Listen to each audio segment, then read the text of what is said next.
تشکر میکنم از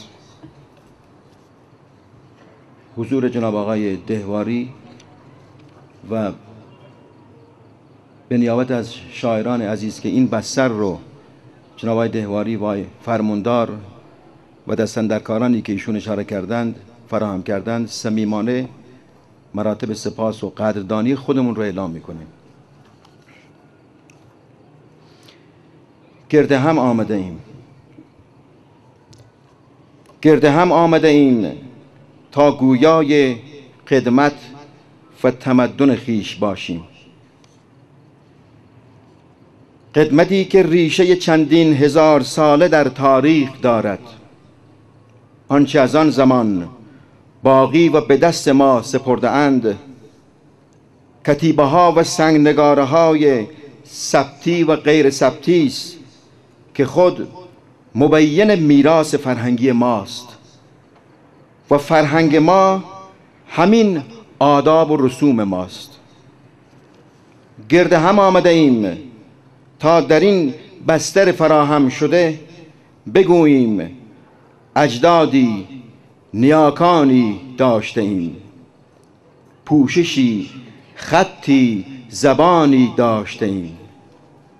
سنگ نگاره های ما گوید به ما روزگاری باستانی داشته ایم.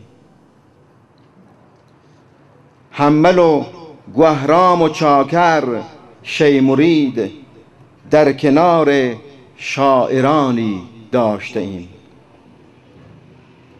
در میان مستشاران بلند، در میان مستشاران بلند گر ببینی داستانی داشته ایم. این بیان در کلام شاعران شیرین سخن شهرستان شیواتر بر منصه ظهور می نشیند که دعوت کردیم از این عزیزان ما و شما رو از این میراث ارزشمند برخوردار فرمایند.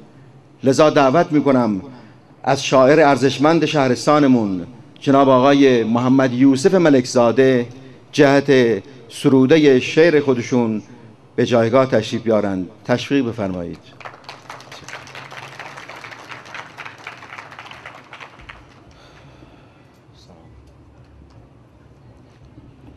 به نام خداوند روزی رسان، خداوند بخشنده مهربان.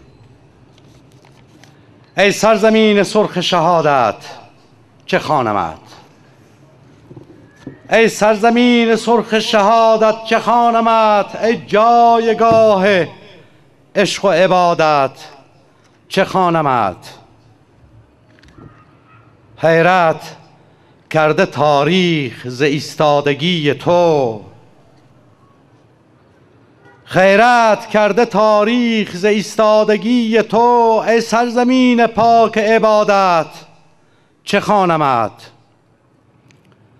خونین شهر خرم شهر چه خوانم بگو به من، ای سرزمین عز و شرافت چه خوانمت. گرامی می‌دارم 3 خرداد سال روز فتح خرمشهر و گرامی می‌دارم هفته میراث فرهنگی شهرستان رو و اون رو تبریک عرض می‌کنم به ملت غیور ایران و فرهنگ دوستان جامعه ایران، چون که روز فرهنگ میراث و در کل ایرانه. نام دیرین سرابان دزک است، برگ زرین سرابان دزک است، تپه روباهک و آثار او آن قدیمی، قلعه دربار او مسجدی دارد پر از نقش و نگار، مانده از دوران تاریخ یادگار.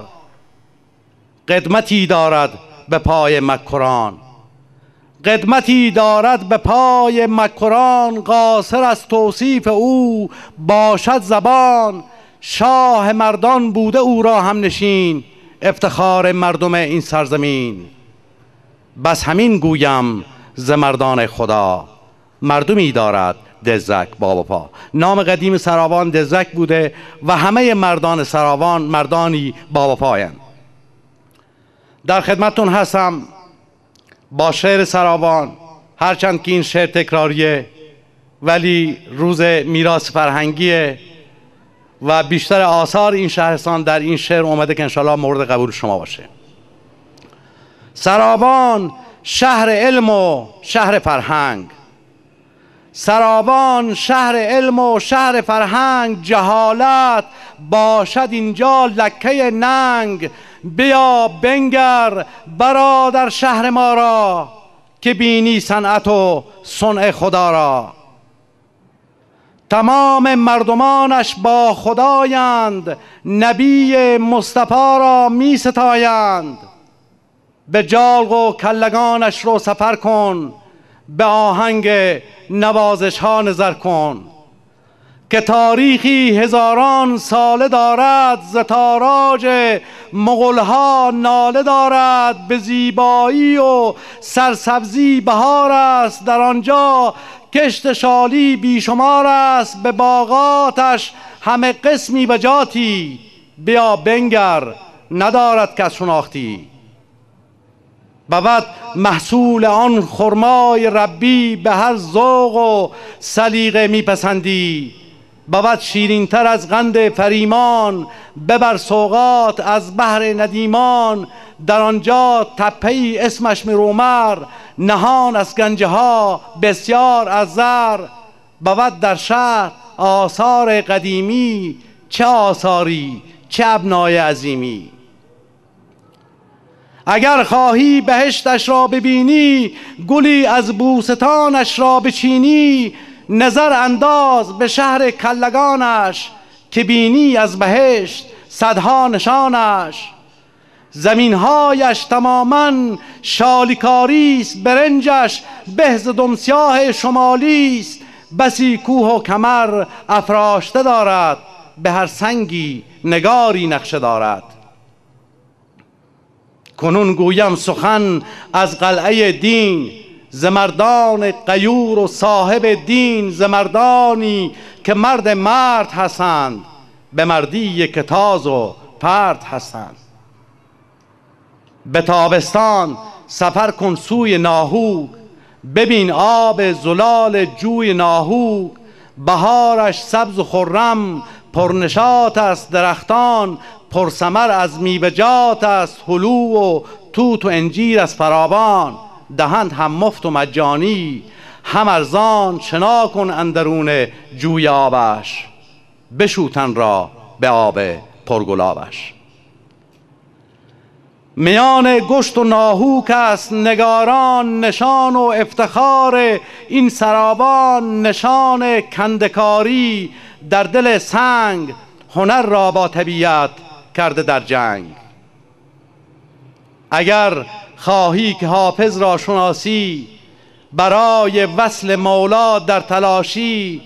دهک را انتخاب کن بهر این کار، دراویش را تو باید کرد دیدار. تصوف را ببین در پیر آباد، تو را مولای رومی آورد یاد. کمی بالاتر از شهر دراویش، بود شهری که خاکش از هنر بیش. سفالش در جهان آوازه دارد، همیشه رنگ و روی تازه دارد. بود سب شهر تاریخ سرابان، اثرها از هنر دارد فراوان. یکی از این اثرها قلعه سیب به شهر سیب باشد. زینت و زیب حکایت می کنم اکنون ز سوران ز حقابات. پسکو از کتوران کشاورز و حبیب و کم نظیرند، تماما مخلص و مهمان پذیرند. شب و روز در زمین مشغول کارند، همه زحمتکش و امیدوارند. برو شیدای شهر زابلی بین، درون شعر او عشق علی بین. ز هیدوچ و ز کنت و شهر بنپشت، نشان درس و قرآن است در گشت. السلام علیکم و رحمت الله. صلوات.